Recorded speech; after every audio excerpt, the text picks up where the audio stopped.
O que mais nos importa, amados, é estudar, né, a respeito da vida do nosso Salvador e saber a respeito mais dele, o que aconteceu com ele, é, quais foram as suas profecias cumpridas, qual vai ser as que que tem que ser cumprida, enfim, devemos nos preocupar hoje, ainda mais nesse tempo que nós estamos vivendo, que é o tempo da apostasia, né? Estamos seguindo em direção à nova ordem mundial, a um só governo, uma só moeda. A preparação para a chegada do anticristo já está aí. Então, em meio a tudo isso, às heresias, aos enganos, devemos estudar as Escrituras, né? E eu vou falar aqui para vocês algumas profecias já a respeito de Cristo que foram cumpridas, que são, aqui diz que ele venceria Satanás em perfeita humanidade. Você pode ver isso em Gênesis 3, versículo 15. Que Jesus seria descendente de Abraão. Você vê lá em Gênesis 18. Que ele nasceria em Belém. Você vê isso em Miqueias 5, versículo 2. Que sua mãe seria uma virgem. Você vê em Isaías 7, 14. Que ele seria rejeitado pelo seu povo. Esse livro todo mundo já conhece,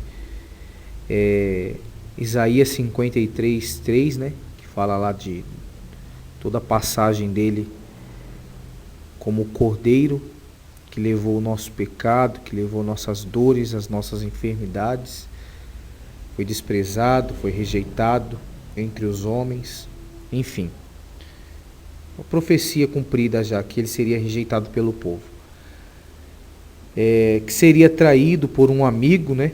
Você vê lá em Salmo 41, versículo 9, em Lucas 22, João 13, que ele seria também descendente de Davi, está lá em Isaías 11, versículo 1 e 2,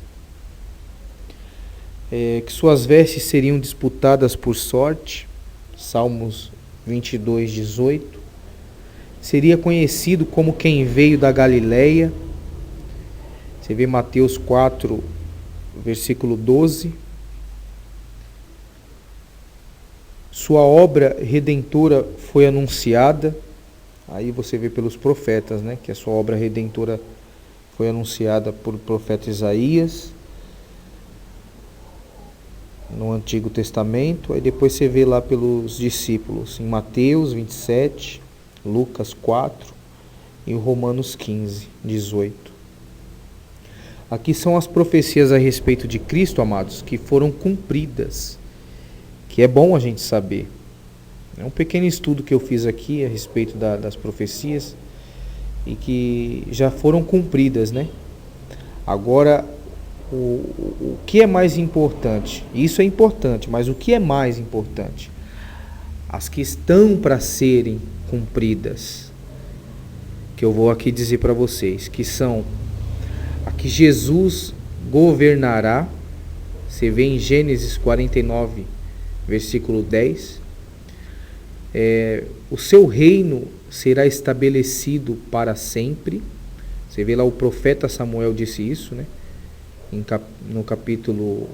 No livro de 2 Samuel, capítulo 7, versículo 13 e 16. Também você vê que a serem cumpridas, Jesus reinará sobre as nações, Salmo 2.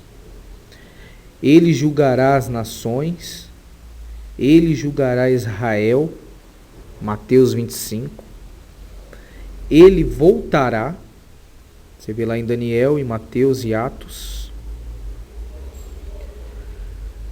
Os crentes comparecerão ao seu tribunal, você lê lá em Romanos 14 e 2 Coríntios 5. Você vê também que os crentes arrebatados encontrarão com o Senhor nos ares. Os cristãos que serão levados, né, para a glória. Você lê lá em 1 Tessalonicenses 4,17. Que os cristãos, né, os crentes arrebatados encontrarão com o Senhor nos ares. São profecias a serem cumpridas ainda. E tem mais. Jesus derrotará o anticristo, que essa para mim vai ser a melhor das vitórias, uma das melhores vitórias também que ele vai obter. E Jesus será adorado em Jerusalém, vai ser cumprido isso. Israel se lamentará pela morte de Jesus, e que ele será adorado entre todas as nações. Está lá em Malaquias 1, versículo 11. Então são profecias a serem cumpridas. Vou repetir, rapidamente eu vou repetir, que ele governará, que o seu reino será estabelecido para sempre, que ele reinará sobre as nações, ele julgará as nações, ele julgará Israel, ele voltará, os cristãos comparecerão ao seu tribunal,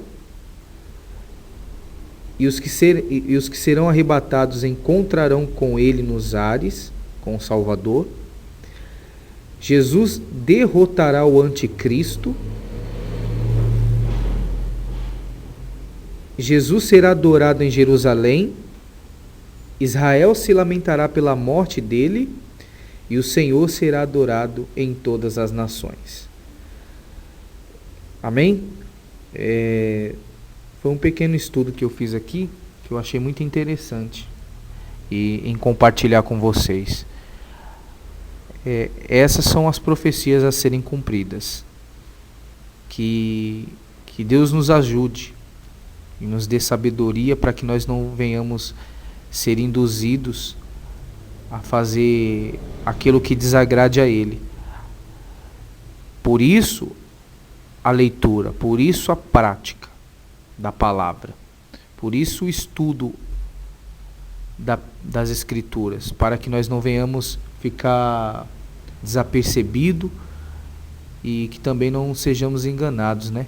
Porque em meio a tanta coisa que a gente vê, o que nos resta é estudar as Escrituras,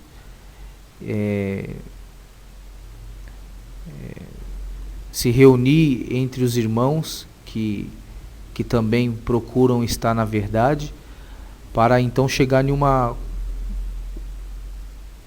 concordância única da palavra de Deus. Porque o Evangelho é um só, não existe outro Evangelho. Outro Evangelho, Paulo diz lá em Gálatas 1, versículo 8, que seja maldito, seja anátema aquele que vier pregar um outro Evangelho. A palavra de Deus é uma só. O ensinamento é um só. Não existe vários ensinamentos, várias doutrinas. Não, é uma só. Deus abençoe.